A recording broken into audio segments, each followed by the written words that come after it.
Bismillahirrahmanirrahim. Assalamualaikum warahmatullahi wabarakatuh.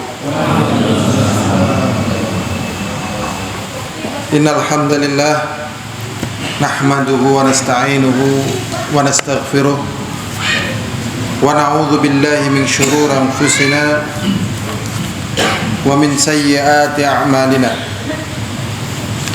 May yahdihillahu fala mudilla lahu wa may yudlil fala hadiya lahu. Asyhadu an la ilaha illallah wahdahu la syarika lahu wa asyhadu anna Muhammadan abdu rasuluh. Allahumma salli wa sallim ala Muhammadin wa ala alihi wa ashabihi wa man tabi'ahum bi ihsanin ila yaumiddin wa ba'd. Kita tidak lupa senantiasa mengingatkan untuk bersyukur.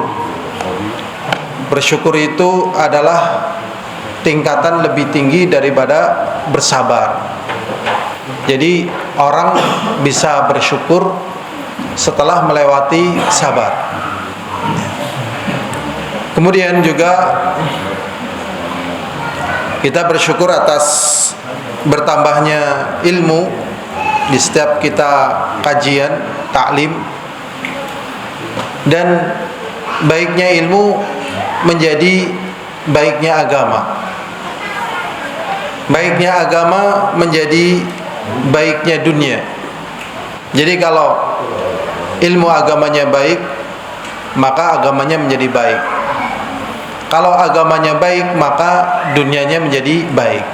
Seperti amanah, bertanggung jawab, dan hal yang lainnya dari perkara-perkara yang berkaitan dengan kehidupan dunia, bermuamalah dengan istri, dengan anak, dengan tetangga, bahkan bermuamalah dengan diri kita sendiri, dengan binatang, bahkan dengan musuh yang sangat dibenci, tetap terkondisikan dengan keimanan dan ketakwaan, sehingga tidaklah memusuhi kecuali sebatas kebolehan syariat di dalam kita memusuhi, atau kita menghukum sebatas kebolehan di dalam menghukum. Dalam syariat demikian itu, ya. Inilah agama yang menjadi gambaran yang datangnya bukan dari manusia, tetapi dari wahyu dari Allah Subhanahu wa taala, dan tidak mungkin kita mendapatkannya tanpa belajar, tidak mungkin, ya.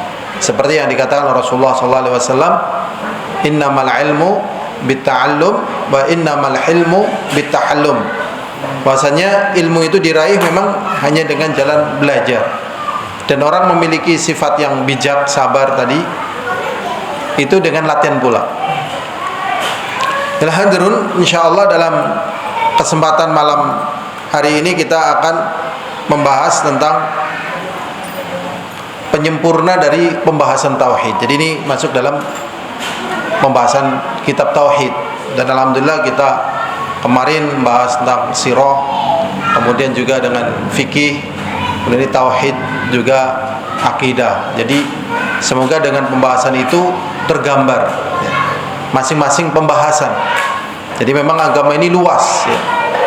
Agama ini luas. Terkadang kita sudah merasa tahu luasnya agama, tetap masih ada sisi yang belum kita faham atau kita belum sempurna. Maka tidak ada di antara manusia kecuali harus tawadhu kepada Allah. Malakum la tarjuna ilallahi waqar, ya. Jadi dalam keadaan waqar. Dan Allah juga mengatakan wa ma utitu minal ilmi illa qalila, dan tidaklah kalian diberi dari ilmu kecuali sedikit. Jadi harus waqar, juga tawadhu, mohon kepada Allah kefakihan ilmu, dan juga ya kemampuan untuk mengamalkan ilmu. Jadi pembahasan kita kali ini penyempurna dari pembahasan tauhid. Ada beberapa poin yang bertalian tentang ini, dan ini merupakan konsekuensi daripada tauhid. dan merupakan bentuk adab seorang hamba kepada Allah. Poin yang pertama adalah larangan kita minta ampun kepada Allah dengan ucapan, ya Allah ampunilah aku jikalau engkau berkehendak. Ya Allah ampunilah aku jikalau engkau mau atau engkau berkehendak. Ini tidak boleh. Kemudian juga larangan mengucapkan hambaku atau sama, ya hamba kan ada laki ada yang perempuan, hambaku atau ya sama, hamba perempuanku, nggak boleh. Nanti ada hal-hal yang perlu kita perbaiki dalam pengucapan. Kemudian yang ketiga, larangan kita menolak, larangan kita menolak seseorang yang meminta kepada kita dengan menyebut nama Allah. Jadi kalau ada orang minta kepada kita minta sesuatu tetapi dia menyebut nama Allah, maka kita dilarang menolaknya. Ya, jadi kita dilarang menolaknya. Maksudnya dilarang menolak, tidak memberi begitu. Jadi kita dituntutkan untuk memberi tatkala dia memintanya dengan nama Allah. Kemudian berikutnya, ya, larangan ya, kita memohon kepada Allah dengan wajah Allah kecuali surga. Jadi tatkala kita memohon kepada Allah dengan menyebut wajah Allah, misalnya biwajhikal karim, dengan wajahmu ya Allah yang maha mulia, kecuali pada perkara surga. Kita bahas satu persatu tentang larangan mengucapkan ya Allah ampunilah aku jikalau engkau mau atau jikalau engkau berkehendak. Nah, jadi hati-hati ya. Nah, ini bertalian tentang tauhid. Di dalam kitab Sahih, ya, Sahih Bukhari dan Sahih Muslim, dari hadis Abu Hurairah radhiyallahu taala anhu, anna Rasulullah sallallahu alaihi wasallam qala la yaqul ahadukum, anna Rasulullah sallallahu alaihi wasallam qala, sesungguhnya Rasulullah sallallahu alaihi wasallam ya mengatakan, la yaqul ahadukum, janganlah salah seorang di antara kalian mengatakan Allahumma gfirli in syi'ta, ya Allah ampunilah aku jikalau engkau mau atau berkehendak. Ya, ngerti wae ya alhamdulillah, radi wae ya ora apa-apa. Itu kalau kepada Allah enggak boleh. Ya, diampuni ya alhamdulillah, ora ya wis. Terlanjur bahasa ya. Nah, ya. Ya, apalagi istilahnya yang sering diucapkan oleh manusia lah ya. Sandumuk batuk sanyarik bumi, ya kan? Kemudian lagi kalau sudah jatuh ke tanah pantang dijilat kembali. Nah, ini hal-hal yang demikian ini perlu diteliti secara syariat. Jadi Rasulullah SAW mengatakan, ya, janganlah salah seorang di antara kalian mengatakan ya Allah ampunilah diriku, Allahumma gfirli in syi'ta, Allahumma irhamni in syi'ta, ya Allah sayangilah aku jikalau engkau mau, jikalau engkau berkehendak. Kemudian Rasulullah menunjukkan bagaimana caranya, ya. Caranya bagaimana kalau kita butuh kasih sayang Allah, kita butuh ampunan Allah, kita butuh pertolongan Allah, butuh rezeki, butuh ilmu dan yang lainnya. Rasulullah mengatakan liya'zimal mas'alah, supaya kita ya menjazmkan, memantapkan, mengokohkan permohonan. Jadi harus mantap begitu. Harus jazm, harus kokoh. Fa innallaha la mukraha lahu, la mukraha lahu. Sesungguhnya Allah tidak terpaksa dalam permohonan hamba tersebut. Ya. Makanya masya Allah ya, baik penyair, penulis atau orang bicara itu butuh ilmu. Kalau enggak nanti terjatuh pada hal-hal yang dilarang. Illahi lastu lil firdausi ahla wala aqwa ala naril jahimi, dan seterusnya. Ya Allah, bukanlah aku orang yang pantas untuk masuk surga. Ya, jadi aku kalau dimasukkan surga, aku nggak pantas ya Allah. Aku udah terlalu kotor, terlalu jelek, terlalu jahat. Aku nggak pantas. Surgamu itu demikian indah, kasih sayangmu demikian besar, kebaikanmu demikian agung. Saya nggak pantas ya Allah. Aku terlalu kotor. Ya sudah, kalau kamu mau masuk surga ya di neraka. Wala aqwa naril jahimi. Tapi kalau masukkan neraka saya juga nggak mampu ya Allah. Nah terus, iya kan? Ini syair kayak gini pun harus dikoreksi. Padahal syair itu kan banyak sekali, bejibun ya, baik syair apa saja lah, ya, syair apa saja. Makanya syair itu bertalian dengan akidah. Ya, kadang dari syair jahiliyah itu menjelaskan satu akidah yang benar. Ya, lillahi darul muddahi. Ya, sabbahna wastarja'na min ta'alluhi. Ini sedang memuji seorang wanita yang dia sedang beribadah kepada Allah. Sabbahna wastarja'na min ta'alluhi. Ya.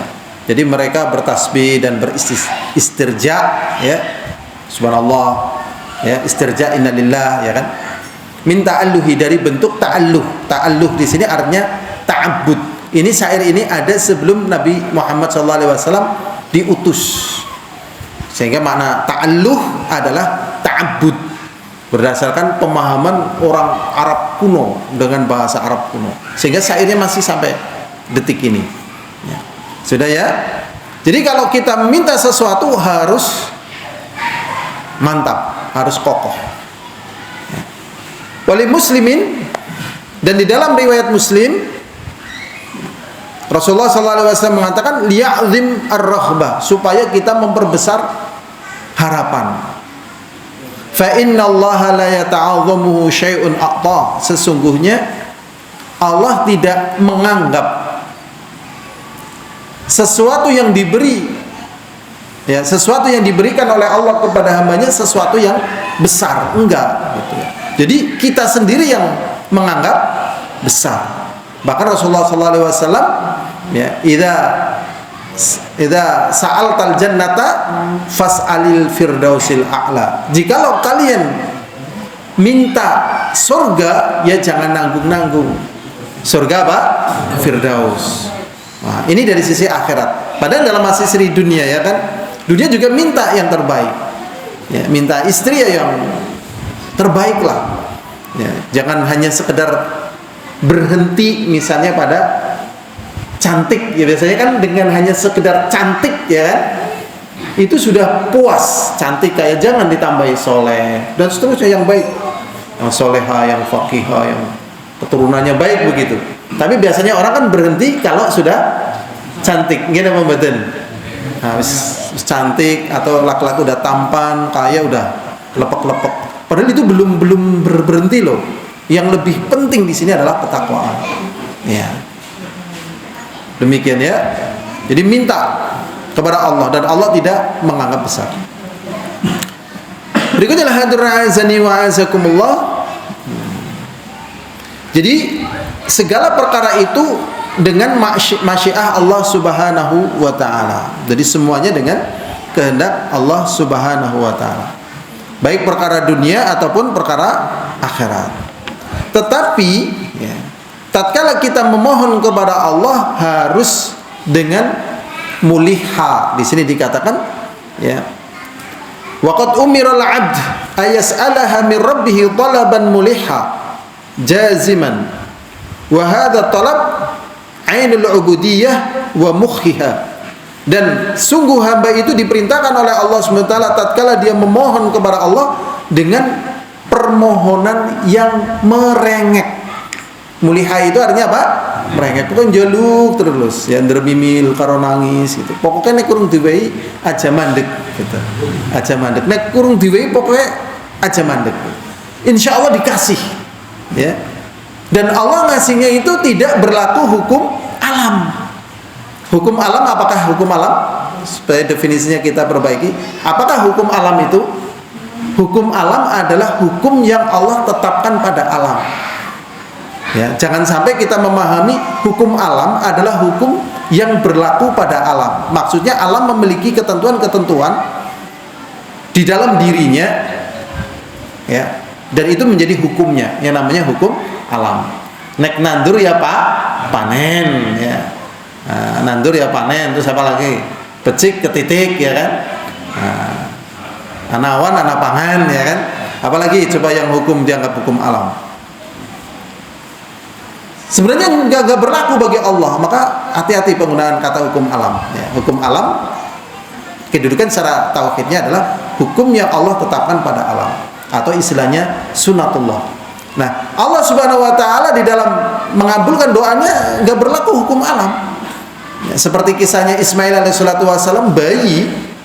Coba kita cari bayi setiap kali di seluruh dunia ini, suruh gejol-gejol coba tanah yang dekat air di sini, tanah Purwogondo, ya kan? Wis poe gejol-gejol sekarang mau budel coba. Metu banyune apa ora? Nang Purwogondo lho. Ora metu kan? Pokoke sekayang ngono, dikumpulno sedunia. Nabiullah Ismail waktu itu bukan Purwogondo loh. Tanah yang gersang, tanah yang tandus, ya kan? Antum sekarang coba ndonga bisa umroh, nggawa pacul loh. Pas Mekah antum macul coba, metu banyune apa ora jajal? Antum macul loh. Atau nggak linggis, metu banyune apa ora? Nggak keluar kan? Tatkala Nabi Ismail yang bayi ini keluar airnya nggak keluar. Api panas ternyata bagi Ibrahim tidak membakar. Air yang menenggelamkan bagi Nabi Musa tidak menenggelamkan. Tidak berlaku hukum alam, ya, karena memang alam itu ya takluk dengan Allah Subhanahu Wa Taala. Kalau dinalar nggak masuk nalar, nggak nalar. Memang agama itu ada yang banyak dengan nalar, tapi banyak yang nggak sesuai dengan nalar. Tapi keimanan, ya, keimanan, ya, keimanan, masya Allah. Kita lanjutkan lagi lah hadir azani wa azakumullah. Jadi ngerengek ya. Kalau nggak ngerengek ya mana mungkin terkabul. Tapi kalau ngerengek dikabulkan oleh Allah SWT. Ya, seperti kisahnya Uwais Al-Qarni, ibunya ini memang pengen sekali haji. Dalam keadaan lumpuh. Dalam keadaan tidak bisa berbuat apa-apa. Ya tentunya dia dengan doa. Akhirnya anaknya Uwais Al-Qarni nanya, "Ibu, apa sih yang ibu inginkan dari saya?" Ya, satu yang belum saya lakukan haji gitu. Loh, padahal Yaman, Saudi itu kan jauh, ya kan? Gendong wong tua ya senteng-entengnya tetap apa? Ya ngergendongnya anak halte, anak rest area loh. Bakul dawetnya nang ndi, ya kan? Terus anu gula Jawa karo krambile nek jaman-jaman kan menajang ngelak gula Jawa karo krambil nang ndi, gula Jawane nang ndi. Bayangkan, jangan harap loh. Jarak jauh ini. PP lagi. Ya, akhirnya anaknya mengabulkan. Ini kekuatan doa sebenarnya. Kekuatan doa dari orang tua, iya, karena sekeras-kerasnya anak tatkala sukar dibimbing masih kalah dengan kekuatan apa? Doa. Akhirnya dia latihan. Pertama gendongi wedhus, munggah mudun gunung. Barang kuat sesuai gendongi sapi. Gendongi sapi loh. Antum kemarin sudah gendong sapi belum? Belum? Coba digendong tuh, naik turun gunung. Hah? Ya bu orang ngerti, ya kan? Sejarah kan tuh gendong sapi, mau sapi gede, ya kan? Karena kalau kita membawa beban yang lebih berat, setelah itu kita membawa beban yang lebih ringan, itu lebih kuat kita membawanya, ya enggak? Misalnya ibu kita 50 kilo beratnya, ya latihannya ya 70, 80, 90 sampai 100. Tatkala membawa ibu kita ya jaraknya bisa lebih jauh, enteng gitu loh. Masa ibunya 50 kilo, bapaknya 20 kilo, begitu junjung, alah apot, geletak nama ya lah. Orang haji-hajian, mumet, kesuk ya ngono, orang ya apa-apa. Sudah, jadi di sini ilhah. Jadi kekuatan yang Allah berikan itu dengan ilhah. Maka dari perjalanan-perjalanan yang sangat menakjubkan tatkala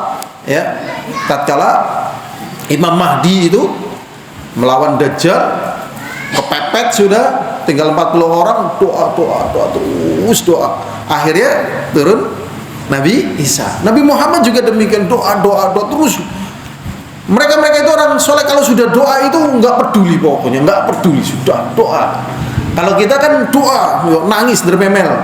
Bulan nuwun, wah, pada itu mas kase, mandek nggak doa kita? Mandek. Gimana? Ini kalau ini sudah nggak peduli, kalau sudah doa, masya Allah, kuat banget, ya kan? Makanya dulu anestesinya adalah doa. Sehingga tatkala untuk mencopot panah dari petis, ya, suruh sholat. Ya, setelah sholat khusyuk dicabut. Coba kita sekarang suruh sholat untuk mencabut, ya kan? Begitu tuh malah gembor-gembor ya tetap ya. Ini berikutnya hadirin azani wa azakumullah. Ya, ini namanya muliha jazimah. Dan di sini dikatakan wa hadza talab ainul ubudiyah, dan permohonan yang merengek tadi, dermimil tadi kepada Allah, ini adalah inti daripada penghambaan kepada Allah. Jadi menghambakan kepada Allah begini ini, ya. Wa mukhiha, dan sumsumnya ibadah. Sumsumnya ibadah. Jadi begitu, kalau kita memohon kepada Allah dengan tidak mampu merengek, berarti tauhid kita itu masih perlu diperbaiki. Ya, makanya kalau kita berdoa kepada Allah nggak bisa nangis, maka menangislah karena kita tidak bisa menangis. Itu menunjukkan hati itu keras, ya, keras, ya. Masya Allah. Semoga diantara kita ini sudah termasuk tipe-tipe orang yang mudah berlinang, ya, di keheningan malam. Ya, kalau di banyak orang kan nggak bagus ya. Tapi kalau sepi hanya antara kita dan Allah, nah ini yang disebut dengan ainul ubudiyah. Berikutnya hadirun azani wa azakumullah. Wala yatimu dzalika illa bil talab al jazim, dan tidak akan sempurna ibadah itu kecuali dengan memohon dengan kokoh. Alladzi laisa fihi ta'liqun bil masyiah, yang demikian ini tidak ada hubungannya dengan masyiah. Masyiah itu artinya kehendak. Li'annahu ma'murun bihi, karena ya, karena kokoh itu diperintahkan oleh Allah SWT. Wa huwa khairun mahd, dan kekokohan di dalam memohon dan meminta kepada Allah ini kebaikan murni, tidak terkandung padanya kejelekan. La darara fi, dan tidak ada bahaya baginya. Wallahu taala, dan Allah taala la yata'azzamuhu syai'. Allah taala tidak merasa berat sedikit pun dari permohonan itu. Dan kebanyakan kita merasa besar, merasa tidak mungkin tatkala memohon sesuatu yang menurut kita besar, ya kan? Ya kan? Ya katakanlah dianggap besar, haji lah. Orang disuruh haji atau suruh berdoa haji, kadang merasa tidak mungkin, mana mungkin saya begini begitu. Atau misalnya sesuatu yang besar lainnya, padahal tetaplah mohon kepada Allah. Tetaplah mohon kepada Allah, karena tidak ada yang, ya, tidak ada yang memberatkan Allah SWT dari permohonan. Di sini masih banyak penjelasan, tetapi kalau kita baca semuanya waktunya nggak ada. Kita lanjutkan lagi, hadirun azani wa azakumullah. Jadi poin yang pertama, kalau kita minta ampun kepada Allah ya harus betul-betul yakin ampun, permohonan maaf kita itu diterima, dan kita harus yakin bahwasanya memang kita butuh minta ampun. Demikian juga kasih sayang, demikian juga yang lainnya. Nah, tapi di sini memang ada yang dikecualikan. Yang dikecualikan satu, sebatas yang ketahui. Kalau bosan hidup, ya, kalau bosan hidup, bolehkah kita mohon kepada Allah, ya Allah, saya sudah bosan hidup, ya Allah, matikanlah aku? Boleh apa tidak? Sungguh ya Allah, saya sudah bosan hidup. Kalau gantung diri dosa, tapi kalau nggak gantung diri saya merasa tidak enak gitu. Saya butuh mati ya Allah. Ini boleh nggak kita jazm, merengek dalam masalah biar cepat mati? Tidak boleh, ya, karena ini unsur lain dari sisi tauhid, ya. Maka di sini Rasulullah mengajarkan, Allahumma ahyini idza kanatil hayatu khairan li. Ya Allah, hidupkanlah aku apabila memang hidup itu bagus bagi diriku. Jadi kadang persepsi kita tentang hidup berbeda dengan apa yang Allah ketahui tentang kehidupan kita. Jadi kadang orang memiliki persepsi yang buruk tentang hidupnya, menderita, susah, kecewa, disakiti.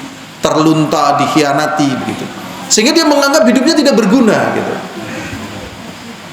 Allah lebih tahu tentang kebaikan hidupnya. Bisa jadi Allah ingin menyiapkan dia menjadi sosok yang sangat kuat. Karena orang-orang yang kuat, yang mampu membimbing manusia yang banyak, itu sudah pernah mengalami keberatan-keberatan itu semuanya.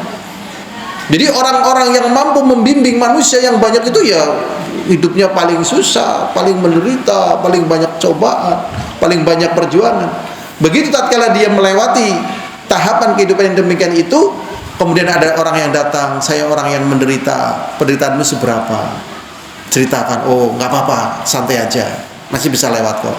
Karena dia tahu dia lebih berat daripada itu, lewat. Saya adalah orang yang dikhianati. Pengkhianatanmu seberapa besar? Coba kayak apa? Ceritakan begini-begini. Oh nggak apa-apa, ini masih normal-normal aja, nggak apa-apa. Lanjut aja, begitu. Tapi kalau dia belum pernah punya pengalaman yang lebih berat, saya dikhianati. Dia nanti seberapa? Begini. Wah besar sekali. Kalau sama saya sudah tak bunuh itu. Wah, masalah penjara nomor sekian. Yang penting sikat duluan, resiko belakangan. Ya kan? Berarti yang jawab pengalaman penderitaannya masih kurang. Ini bahaya loh ya. Tidak semua komentar orang itu benar. Yang benar ya petunjuk dari Allah SWT. Maka di sini tuntunkan, ya Allah hidupkanlah aku apabila hidup itu bermanfaat bagi diriku. Wa tawaffani idza alimtal wafatu khairli. Dan wafatkanlah aku ya Allah jikalau engkau mengetahui mati itu lebih bagus bagi diriku. Jadi kalau misalnya kita yang misalnya ada orang yang merasa sangat menderita tadi, memang hidupnya lebih bagus, ya dihidupkan dengan hidupan yang baik. Kalau memang mudarat bagi diri, ya wafatkanlah. Ini doa bagi orang yang sudah putus asa menjalani hidup. Ya, ada nggak orang yang putus asa menjalani hidup? Banyak ya.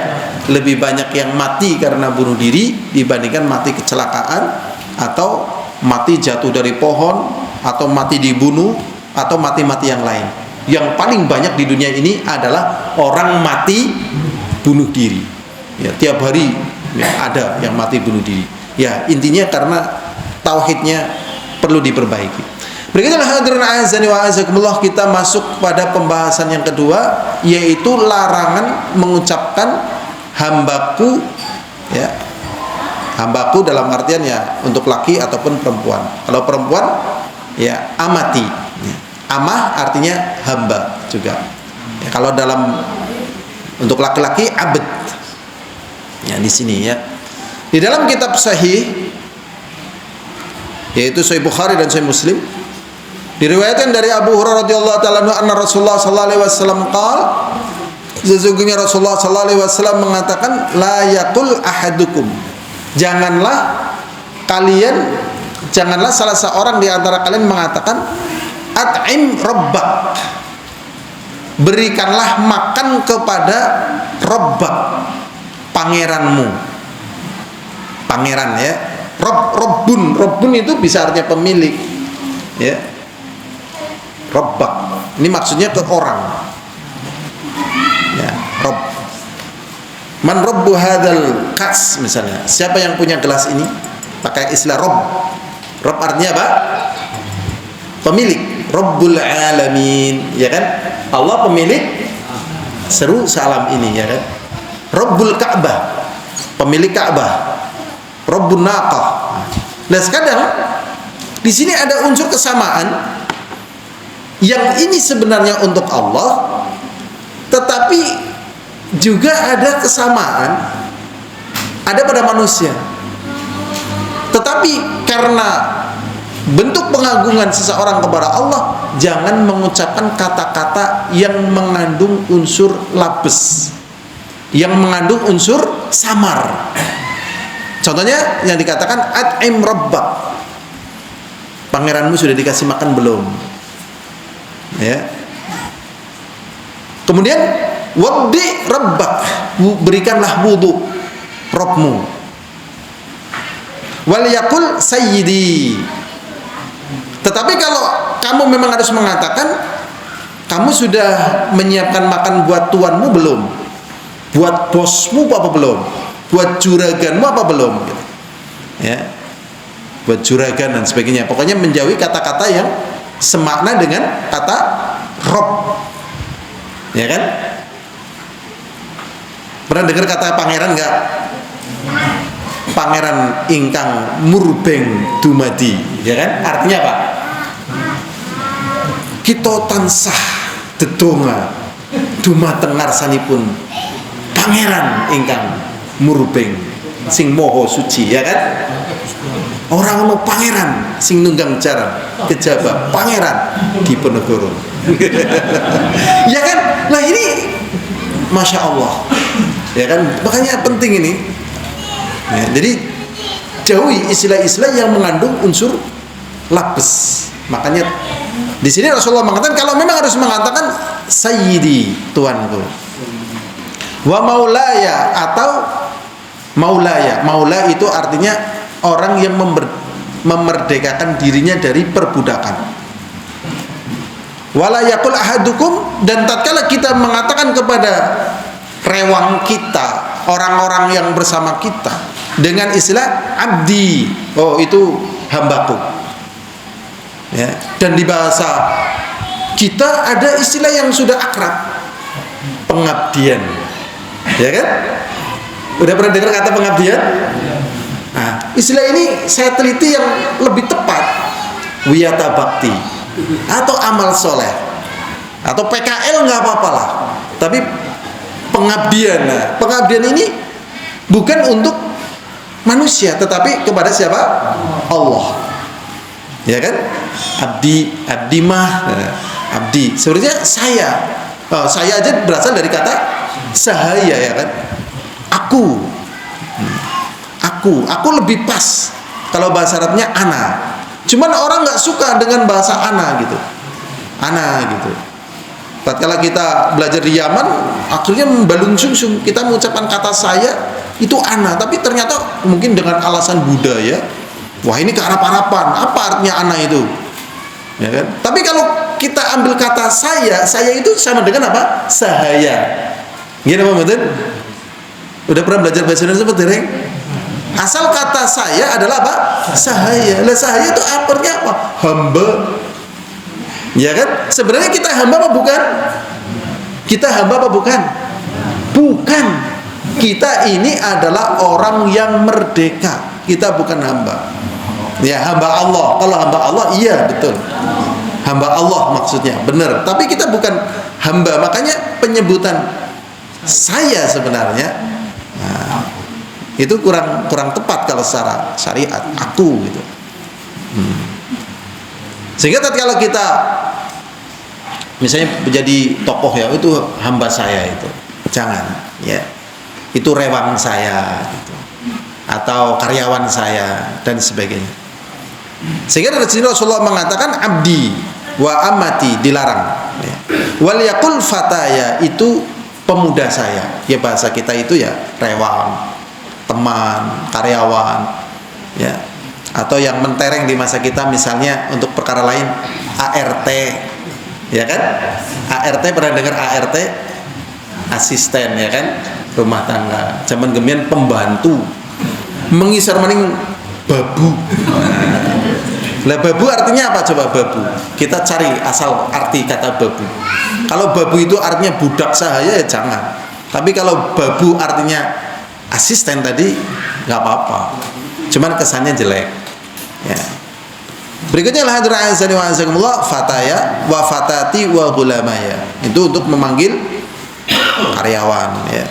Di sini la hadra azani wa azakumullah ada pelajaran. Yang pertama adalah an-nahyu an qauli abdi wa amati, larangan mengucapkan dia adalah hambaku, dilarang, nggak boleh, ya. Abdi dalam gitu, jangan, sulit ya, abdi dalam. Makanya ya Allah, kehidupan yang seperti itu dengan dakwah Islam akhirnya terkikis. Aslinya kan orang coba kalau ketemu sambil mundur, ya kan, abdi dalam dan sebagainya, nggak boleh, ya. Dalam Islam nggak boleh. Berikutnya atsaniyah la yaqul abd rabbi, dan tidak boleh seorang hamba, ya, itu mengatakan Rabbi, Robku, Tapi yang benar tadi tuanku ya. Wala yaqul lahu at'im rabbak, dan tidak boleh juga mengatakan kepada hamba tadi ya. Kalau zaman Rasulullah memang ada budak. Budak bahasa Arabnya abd. Ya. Jadi kalau misalnya kita punya budak tadi, abd tadi ya, hamba, kita tidak boleh mengatakan kepada budak kita abdi. Padahal secara bahasa ya dia budak kita, hamba kita. Tetapi secara syariat jangan dirubah ya dengan sebutan-sebutan yang lain. Atau budak kita misalnya disuruh untuk melakukan sesuatu, memberikan pelayanan kepada majikannya, ya jangan robnya. Kemudian ta'limul awal qaulu fatati wa gulami. Fataya wa fatati wa gulamaya. Kemudian suruh memanggil mereka dengan pemudaku. Ta'limu tsani qaulu sayyidi wa maulaya. Pengajaran yang kedua yang adalah Rasulullah adalah ucapan sayyidi, tuanku, wa maulaya, dan maulaya tadi sudah dijelaskan. Yang kelima tanbih lil murad. Ya, tanbih lil murad. Sekarang ada tambih, yaitu peringatan dari maksud ya yang diucapkan oleh Rasulullah SAW, yaitu apa? Wa huwa tahqiqut tauhid, merealisasikan tauhid, memberikan tauhid hatta fil alfa, walaupun pada ucapan. Jadi ya pembahasan tauhid banyak, termasuk prakteknya di dalam masalah ucapan. Jadi praktis orang itu ketahuan apakah dia paham tauhid atau tidak paham tauhid dari apa? Ucapannya, dari tulisannya, dari syairnya, dari dendangannya gitu. Ya, dari dendangannya, dari tulisannya itu ketahuan. Oh, ini tauhidnya belum paham, ini ketahuan. Bilhadirun azani wa azakumullah, kita lanjutkan poin yang ketiga, yaitu larangan la yuraddu man sa'ala billah. Larangan kita tidak memberi kepada orang yang meminta kepada kita dengan menyebut nama Allah. Jadi kalau dia menyebut nama Allah, ya kasih, ya dikasih ini. Diriwayatkan dari Abdullah ibnu Umar radhiyallahu anhuma qala Rasulullah sallallahu alaihi wasallam.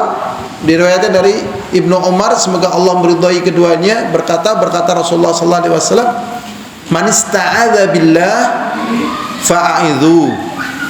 Barang siapa yang meminta perlindungan kepada kita dengan dia menyebut nama Allah, berikanlah perlindungan padanya.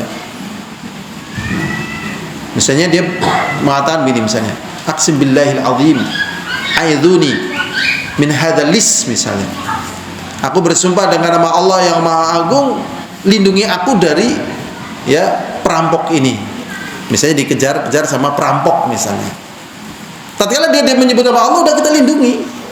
Padahal melindungi manusia dari kejaran orang jahat kan resiko atau tidak resiko? Resiko. Bisa jadi kita yang kena imbasnya gitu. Tapi kalau dia dengan menyebut nama Allah, apalagi dia kelihatan orang jujur, udah lindungi. Masya Allah ya. Ini menunjukkan betapa Islam itu dijunjung melebihi diri-diri orang Islam itu sendiri. Yang namanya manusia kan ada gak mesti musuh dikejar-kejar, ternyata dia masuk ke rumah kita, kemudian dia minta perlindungan dan dia menyebut nama Allah. Coba bayangkan, kalau berdasarkan hadis ini diberi perlindungan apa tidak? Diberi. Adapun dia dusta, urusan dia dengan Allah SWT. Adapun kita memberikan perlindungan karena dia menyebut nama Allah. Dan kita memberikan perlindungan ini ya karena takzim kita kepada Allah Subhanahu wa ta'ala. Makanya sekian banyak kejahatan bisa tertepis gara-gara dia takut kepada Allah Subhanahu wa ta'ala. Ya, ini buat gambaran saja ya, yang sering terjadi. Misalnya antara suami sama istri ya. Kalau kelahi yang menang mana? Kalau kelahi loh.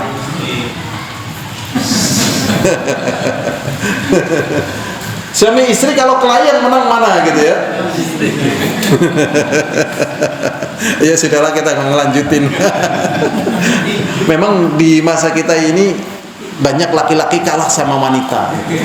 Ini bahaya nih, memudoroti wanita itu sendiri dan memudoroti laki-laki itu sendiri dan memudoroti yang lainnya. Karena wanita itu kontrolnya kurang, ya kan?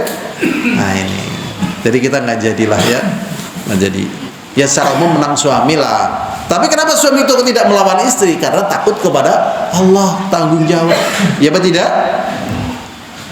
Nah contohnya Ali bin Abi Thalib radhiyallahu taala anhu, seorang jagoan perang dan sebagainya. Tatkala berselisih dengan Fatimah Az-Zahra, coba dilayani nggak Fatimah Az-Zahra?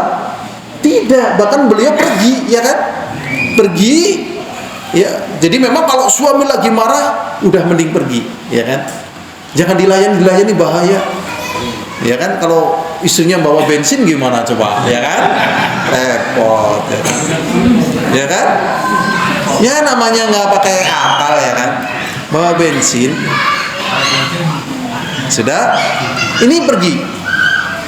Akhirnya di masjid sampai hilang marahnya dan sebagainya, sampai ditaburi oleh Rasulullah SAW dengan pasir, ya baturab, kum ya baturab, begitu. Dan Rasulullah tatkala menghadapi demikian juga beliau pergi. Tatkala istri-istrinya minta ghanimah yang banyak, diomongi orang percaya, ngeyel gitu loh. Karena perempuan itu memang persaingannya ketat. Kanan duwe motor ya aku kudu, kanan duwe dan seterusnya kudu padat. Nah masa perempuan-perempuan yang lain dapat emas, dapat ini, istri Rasulullah malah nggak dapat. Nah Rasulullah bingung nih gimana ini. Waduh, akhirnya Rasulullah pergi. Ya kalau kamu mau harta yang banyak kasih, tapi kamu tak lepas. Tapi kalau kamu mau ada dapat aku, ya bersabar dengan kondisi ini.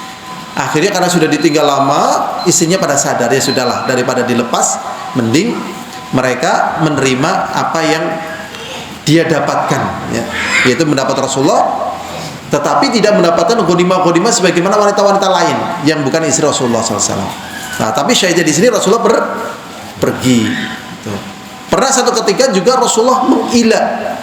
Mengila itu artinya tidak mengajak bicara, tidak mengajak ya yang lainnya kepada istri, tapi tidak dicerai selama 1 bulan. Coba bayangkan ya, jadi memang Masya Allah ya, derita laki-laki jarang yang memahami kecuali syariat ya.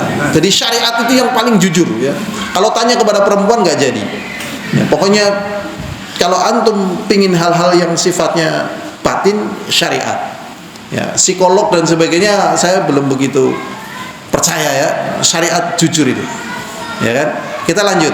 Akhirnya Rasulullah SAW ya sampai 1 bulan yang geger para sahabat, tidak ada yang berani, semuanya bersedih dan sebagainya.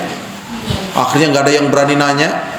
Akhirnya ada yang memberanikan diri, yaitu Umar bin Khattab bertanya kepada Rasulullah, ya Rasulullah, Hafsah bintu Umar, apakah Hafsah bintu Umar yang menjadikan engkau seperti ini ya Rasulullah?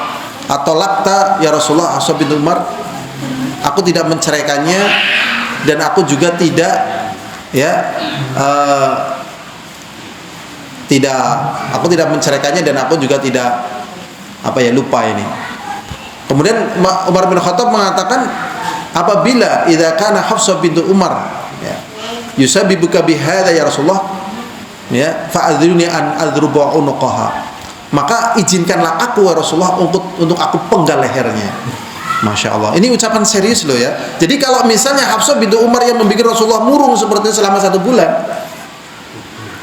ya, kalau diizini penggal lehernya, berarti Umar bin Khattab lebih cinta kepada Rasulullah daripada ke anaknya sendiri. Penggal, ternyata bukan, baru plong, ternyata mengilah ya, tidak mengajak bicara istrinya selama berapa? 1 bulan. Tidak ngajak ngobrol, tidak bicara dan sebagainya. Cuman di tempat air minum beliau, pulang ke rumah ya. Jadi habis sholat biasanya ngobrol, zikir dan sebagainya, enggak, langsung pulang ke tempat minum beliau, kan rumahnya sempit. Udah gitu, Masya Allah ya. Dan ini hebat kalau seperti ini, kalau punya ya manantu yang demikian ini, atau kita seperti itu juga, tidak melayani tengkar istri, berarti hebat ya, hebat ya. Karena ini meredam. Begitulah hadirin azani wa azakumullah. Berikutnya, wa man sa'ala billah fa'atu. Dan barang siapa yang meminta dengan nama Allah, berilah. Ya. Jadi apabila dia meminta dengan nama Allah, dia dikasih. Alladzina tasaaluna bihi wal arham. Yang dengan nama Allah itu kalian saling meminta dan menyambung tali silaturahmi. Bismillah, Mas, saya kasih Mas telur asinnya misalnya. Ya kasih karena dia menggunakan nama Allah. Bismillah, Mas, dengan nama Allah. Telur asin, ayam misalnya. Kalau mintanya sapi gimana nih kan? Repot. Kambing misalnya. Ya sebenarnya saya pengen ngasih ya, karena ini perintah dari Rasulullah, harus ngasih. Cuman qadarullah, saya kemampuannya ya belum seperti Rasulullah. Belum seperti apa?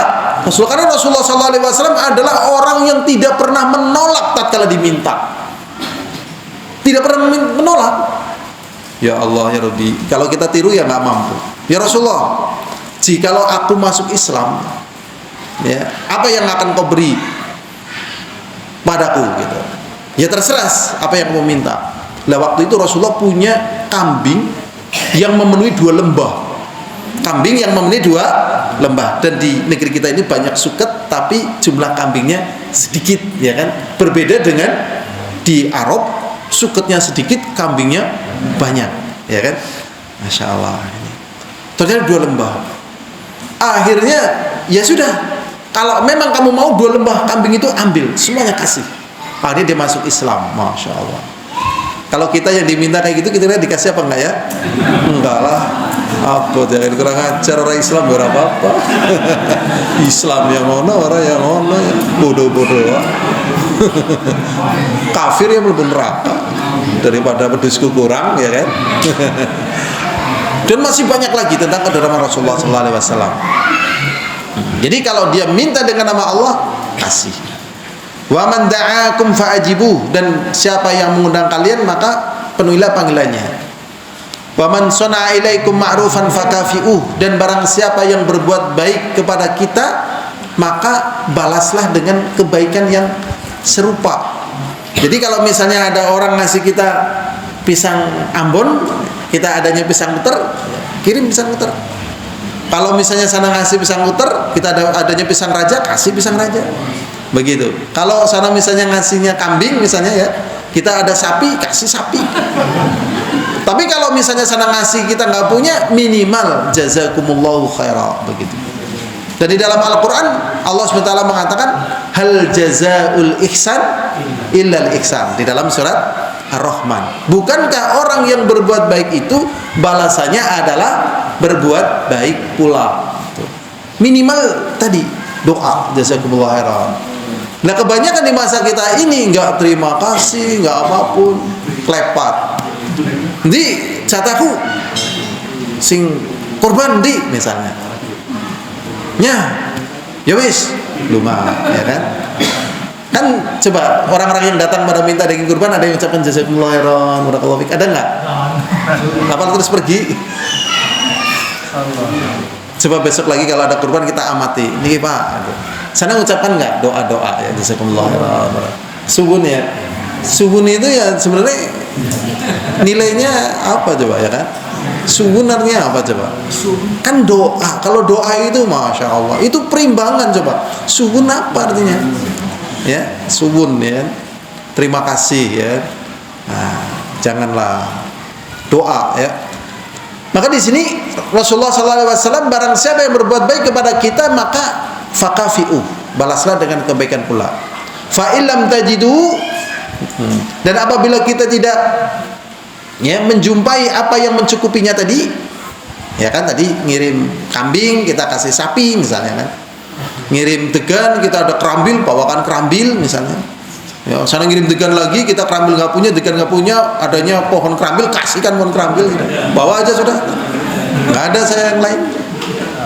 Nah kalau misalnya nggak punya yang untuk membalas untuk perimbangan tadi ya, fa illam tajidu takafa'uhu, yang untuk perimbangan pemberian tadi, fad'u lahu, maka doakan dia ya kan. Kesuwun. Nah, kesuwun ini doa bukan doa Makasih, makasih, makasih. Doa apa bukan doa? Bukan. Thank you, thank you. TKS nggak mutu lah, nggak mutu. Ya. Nilainya terlalu rendah. Nilainya terlalu rendah. Ya. TKS, thank you misalnya kan. Nggak mutu lah. Aslinya hal-hal yang beredar dari selain agama kita itu nggak mutu, betul-betul nggak mutu gitu ya. Dan terkadang orang-orang ilmuwan menemukan sesuatu yang bermutu, ternyata itu sudah diajarkan dulu di dalam Islam ya.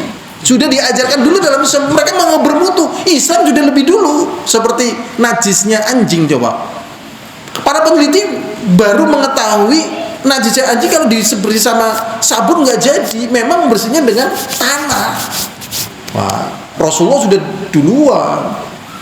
Dan Rasulullah, ya misalnya peneliti lagi mengatakan, nih kok kalau misalnya ada lalat jatuh di bejana kita, di air minum kita, ya kalau memang kita masih mau minum, ya kalau memang kita mau masih minum dan butuh kan, tidak mesti orang kelebihan air, kadang kurang air, kita mau minum, biar netralisir ditenggelamkan. Ternyata penelitian baru menunjukkan, oh memang penetralan racun yang ada pada lalat di sayap yang lainnya gitu. Penelitian baru berbicara. Ini Rasulullah sudah berbicara. Jadi mereka menemukan kebaikan, ya ketinggalan zaman. Ketinggalan zaman begitu. Ya.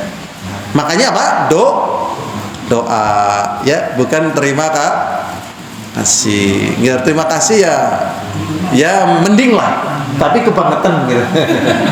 Mending tapi kebangetan. Nah, kata orang ngaji nih. Sering terima kasih gitu ya.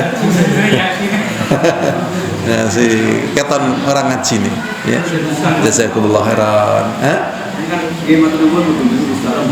Nah, boleh. Ngimat ruwun mungkin Allah balas sing lebih apik.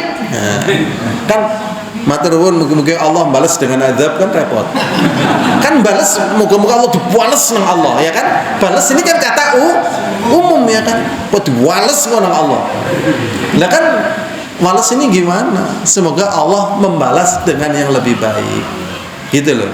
Jadi jangan ya matur nuwun moga-moga Allah balas gitu. Yang lebih baik. Nah, boleh. Hatta tarau annakum qad kafatumuhu, sampai betul-betul mereka melihat bahwasanya engkau telah memberikan timbal balik. Jadi memang agama kita itu bahasa menterengnya itu take and give, gimana? Ini bahasa zaman gemien. Ya, take and give. Jadi ya ngambil ya apa yang ngambil apa, jadi timbal balik enggak. Karepe diwehi tok. Enggak. Ora nawe. Ki janjane wong apa itu sih? Dan Rasulullah SAW mengatakan, jadi dikisahkan ada seseorang minta kepada Rasulullah, dikasih. Datang lagi, minta lagi, dikasih lagi, datang lagi, dikasih, sampai betul-betul Rasulullah nggak punya, betul-betul nggak sampai nggak punya, jadi tidak ngasih karena memang nggak ada. Kemudian Rasulullah mengatakan, ya, waman yastaghni yughnihumullah. Wa man yasta'fif yu'ifahullah. Wa ma utiya ahadun khairan wa awsa' minas sabr. Jadi barang siapa yang merasa cukup, aku wis lah. Ya, misalnya wis diwe 3 bungkus tas akeh kan, arep njaluk maning riku. Ora apa-apa njaluk maning tas akeh. Ora lah riku. Tapi kalau misalnya dia tidak riku, justru dia akan minta terus gitu. Jadi memang manusia itu berdasarkan kebiasaan. Sing biasanya ngaji ya ngaji terus. Sing biasanya orang tahu sholat ya orang tahu sholat terus begitu. Sing biasanya suudzon kepada Allah ya suudzon terus. Sing biasanya ngomong kasar terus gitu. Akan terus begitu. Maka dalam keadaan tertentu kita stop, udah cukuplah. Maka Rasulullah mengatakan wa ma yastaghni yughnihumullah, maka Allah akan mencukupkannya. Wa may yasta'fif yu'ifahullah, dan barang siapa yang menjaga kehormatan maka Allah akan jaga kehormatan. Wa ma utiya ahadun khairan wa awsa' minas sabr, dan tidaklah Allah memberi kepada seorang yang lebih bagus dan lebih luas daripada sabar. Padahal sabar ini tingkatan pertama sehingga nanti sampai ke syukur. Lebih tinggi sabar atau syukur? Syukur. Dan orang yang tidak bisa bersabar, pasti dia tidak bisa bersyukur. Jadi kalau orang mau bersyukur harus apa? Bersabar. Ngaji dene orang rampung-rampung sana sing adzan, sabar. Tapi ternyata rampung, syukur, ya kan? Tapi ora sabar lah metu boy, pokokku panas, ya kan? Tapi kalau sabar rampung kok. Nah ya. Ini Idul Adha udah berlalu loh, bayangan. Lalu kemarin kita membayangkan kurban, sekarang udah berlalu, masya Allah. Ya. Dan yang lebih mengerikan lagi, kita saat ini hidup, nanti ternyata hidup kita telah berlalu. Kita berada di atas tanah. Ya hadirin azani wa azakumullah. Jadi kita dilarang menolak ya pemberian dari orang yang meminta kita dengan nama Allah. Jadi kasih. Ya, kalau kita nggak mampu baru kita mengatakan kita tidak mampu. Jamnya berapa? Udah habis belum? Apa masih sedikit? Masih sedikit ya. Sudah. Jadi ini yang keempat, kalau ada orang yang minta ke kita baik perlindungan dan yang lainnya dengan nama Allah, ya, itu diberi. Ini merupakan bentuk takzim kepada Allah. Misalnya ada Pak RT kedatangan tamu. Pak RT, saya dapat pesan dari Pak Lurah, saya suruh ngambil ayam. Nah, jenengan kira-kira dikasih nggak sama Pak RT-nya? Kasih, karena menggunakan nama Pak Lurah. Pak Lurah, ini saya ada pesan dari Pak Camat, jenengan ken aweh bendera nggih kula. Nah, dikasih nggak sama Pak Lurahnya? Kasih. Lah bagaimana kalau yang meminta itu Allah, yang digunakan untuk meminta itu adalah nama Allah. Kalau kita tidak memberi, berarti kita tidak paham tentang Allah. Karena semua yang ada pada diri kita adalah milik Allah. Makanya orang yang bertakwa kepada Allah, mengagungkan Allah, tidak sembarangan menggunakan nama Allah untuk sesuatu. Tidak sembarangan menggunakan nama Allah untuk sesuatu. Jadi tidak mudah bersumpah dan yang lainnya. Dia gunakan untuk hal-hal darurat. Begitulah hadirin azani wa azakumullah. Yang kelima, la yus'alu biwajhillah illal jannah. Dilarang kita meminta dengan menyebutkan nama Allah kecuali surga. Diriwayatkan dari Jabir, semoga Allah meridainya, berkata Rasulullah sallallahu alaihi wasallam, la yus'alu biwajhillah illal jannah. Janganlah kalian meminta dengan menyebut nama Allah kecuali permintaanmu itu berupa surga. Jadi jangan sampai dengan wajah Allah kok permintaannya yang rendah. Ini menunjukkan surga itu adalah tinggi sekali, ya, dari yang dibutuhkan oleh hamba. Makanya definisi sukses adalah masuk ke dalam surga. Wa man zukhziha 'anil nar wa udkhilal jannah faqad faz. Barang siapa yang dijauhkan dari api neraka dan dimasukkan surga, lah itu baru sukses.